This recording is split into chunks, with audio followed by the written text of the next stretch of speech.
before. But I mean, there's no doubt about it. I mean, these guys have been around so long, there's no doubt, I mean, they are coming to the end, some of them, of their careers, right? Yeah. Whether it's this year or next year, right? They are slowing down. But certainly, I mean, I think at half-time the last day, if you were Dennis Walsh inside in that dressing room, there was a right bollocking going on the basis of their over-carrying with the ball, yes, right? Not doing the simple things when you got possession to get rid of it, you know? I mean, they had an awful lot of ball in the first half. But I mean, Tom Kenny knocked in, all these guys were on an awful lot of ball, but they didn't actually deliver it and deliver it quick. Well, and Cork hurling has always been made of that, right? I mean, I know over the years, they had a short passing game themselves, right? But to a certain degree, right? I mean, when you go forward, you don't see the ball coming back again, right? I mean, back over the heads, there was a couple of little flicks over the head and stuff like that. And that played into Waterford's hands. That's why you had to score 7 points to 6 at half-time. That's why it was so confined in the middle of the park. And there was no open play. We've never seen like that. In a Cork Waterford match, you've never seen that before. Sir, Tony Brown, even though he finished very strong the last day, I know he was a great player and has given great service to Waterford. If Waterford look at the tape of the first game the last night, Niall McCarthy won every ball. The only ball that was won by Cork now was actually won by Niall McCarthy. And he hit in a lot of ball. Now, he wasn't scoring much, but he was getting it in. Now, tonight will be interesting. They haven't picked centre forward, say, you know, on the Brick Welsh. Now, maybe he'll start again on Tony Brown. Now, Tony finished strong, but like definitely in the first 35 minutes he wasn't in the game. They can't, to me, tonight's game is going to turn on the first 20 minutes. If Cork get into a rhythm and get, say, 5 or 6 points over the first 20 minutes today, to me they'll go on. If Waterford can close them down, close shop again and make it kind of, say, a very tight block and stop and getting the tackles in, make it kind of, say, a very kind of a physical game early on, they'll have a great chance. But I think if they let Cork open up, they could be in trouble. You mentioned Owen Cadigan a little earlier on, Tomas. Given the number 3 shirt in any team, it's a very responsible role, obviously. Owen's having a busy summer. He's a busy young lad.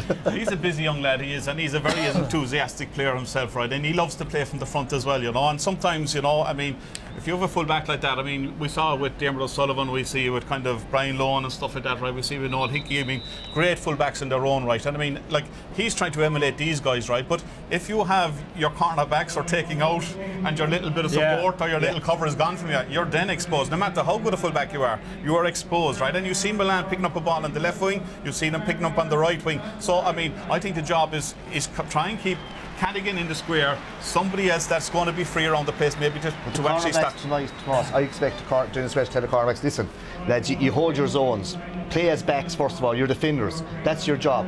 He can bring out his half forward and bring them out deep as well. He can crowd midfield just like Davy Fitz is doing, and it means that there'll be 3 kind of Cork backs on top of two Waterford forwards. That's what's going to happen. They're not going to be pulled out tonight. Well, you don't see Kilkenny allowing that space in front of a full forward line. They keep their 6 backs in position, don't they? You know, you hold the line. That's the number one thing. Hold the line. But just a little aside tonight. Yes.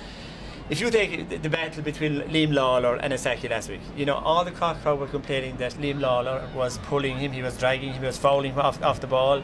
And what does Davy say during the week? He said that the officials would want to keep an eye on Isaki. You know, so it's going to be very interesting how where did you learn this from? The master teacher to pupil. Absolutely. Well, I know obviously the camera has to follow the play and has to follow the ball, but you know, one fascinating thing that you mentioned that being here in Thurles, I was watching that myself. There was a nice little tussle going on that side. To Davy, to his credit, to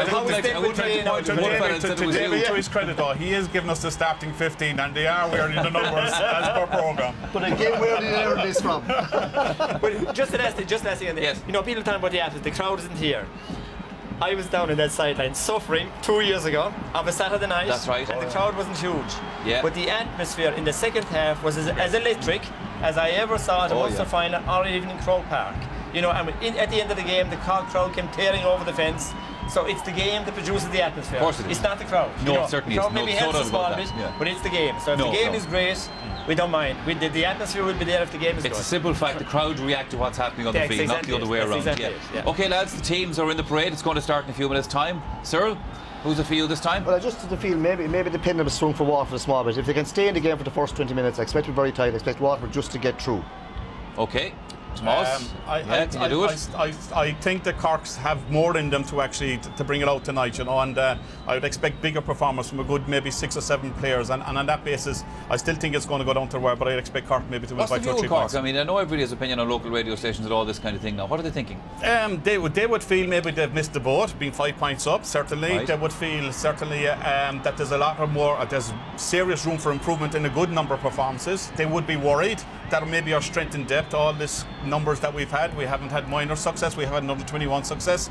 That we haven't had a ready-made replacement to come in for Sean O at half-back position. You know, so from that side of it, there would be. I mean, they expect Waterford to throw the kitchen sink at them again. No doubt about that. No doubt they will, Ger. Well, I'll just give you a very short. I'll say what I said at the start. Yes. Tonight we're going to see what Cork have made of. Yes. You know, what kind of a team Cork have tonight. The big question I'd have about Waterford is, can they repeat the heroics of the work rate, the chasing down, the harrying, the hooking, all they did last week? I still think there must be more in Cork, and maybe that bit extra, that's the thing that might get them over the line tonight. Okay, it's the Munster hurling final replay. Light the candles. It's time for us to head over to the commentary box. Let's join Marty Morrissey and Michael Duignan. Thank you very much, Michael. Good evening and welcome to Semple Stadium here in Thurles in County Tipperary for the Munster final replay of 2010. Certainly the crowd has increased since we estimated it was only going to be 12 to 15. I think we'll have to upgrade that and we'll get an official figure just after half-time. Just a couple of interesting statistics about last Sunday's replay. If you talk about evenness and tightness between two counties, we all know it ended 2-15 each. In terms of scoring chances, it was 17 out of 30 each. They both had 9 wides each. They were level 6 times. There was not a puck of a ball between Cork and Waterford. Michael. Yeah, and really a brilliant second half last week. The first half, I know the hurling wasn't great, but it was great hassling and harrying and tackling, and it was, it was more tactics than anything else. But the second half, it opened up into what we expect between Cork and Waterford. Brilliant hurling, 3 great goals, dramatic finish. And I think there's a lovely atmosphere. I know the crowd is not huge, but there's a nice relaxed atmosphere, and I just expect the game to take off from the start. It'll be interesting. I think Tomas was saying it there. Jerry O'Connor and Sean Og out for Cork. Couple of lads in. Have they got the subs? We know that Waterford have plenty of options on their bench, but Cork maybe, if they do need to look for an impact sub. Michael Cousin did a huge job when he came on the last day. And that's becoming a bigger part of the game. I think you need to have these 2 or 3 lads to come in to change the course of a game. And I wonder, do Cork have them on the bench? But every game takes on a life of its own. So I'm really looking forward to it. Yeah, I have to admit that the atmosphere has certainly intensified over the last 20 minutes or so. There's a great buzz even up here. We're above the crowd, but you can certainly see that the crowd are looking forward to it. Will Dennis Walsh be successful? He's already made a little bit of history, by the way, because as far as I know, he's the first man to manage 2 inter-county teams in 2 different codes. He formerly managed the Waterford senior football team, and of course now he's the boss of Cork. And if you want history, it is 79 years since Cork and Waterford drew in a Munster final, all back in 1931. And by the way, Cork won the replay. And of course the last draw between these counties was 1989, 18 points each here in Semple Stadium, when Kevin Walsh from Shannon Airport to Wolftones Nashuna was the match referee. Well, the one big change, of course, on the Waterford lineup is the fact that Seamus Prendergast has been named instead of Owen McGrath. Owen McGrath has been suffering from a dead leg over the last few days. And, of course, the other big news is that Shane Murphy, the Aaron's own man, is coming in to the Cork defence. Blarney, Brass and Reed Band are playing Aronoville.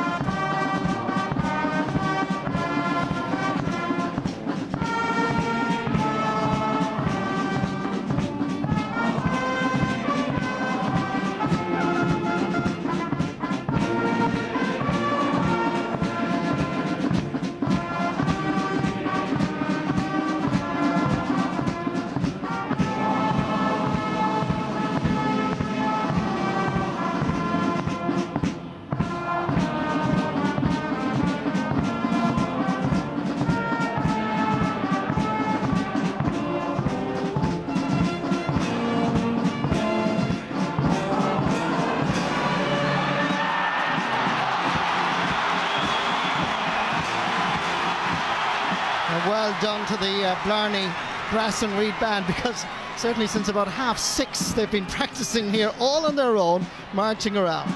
And over the last couple of days, Davy Fitz has been managing and cajoling these players that this moment, the next 70 minutes, belongs to them. He has analysed the game, and I'm sure Dennis Walsh has done the same. He's come up with a game plan. You can see the Cork defence without Sean O'Halpine, such an influential figure.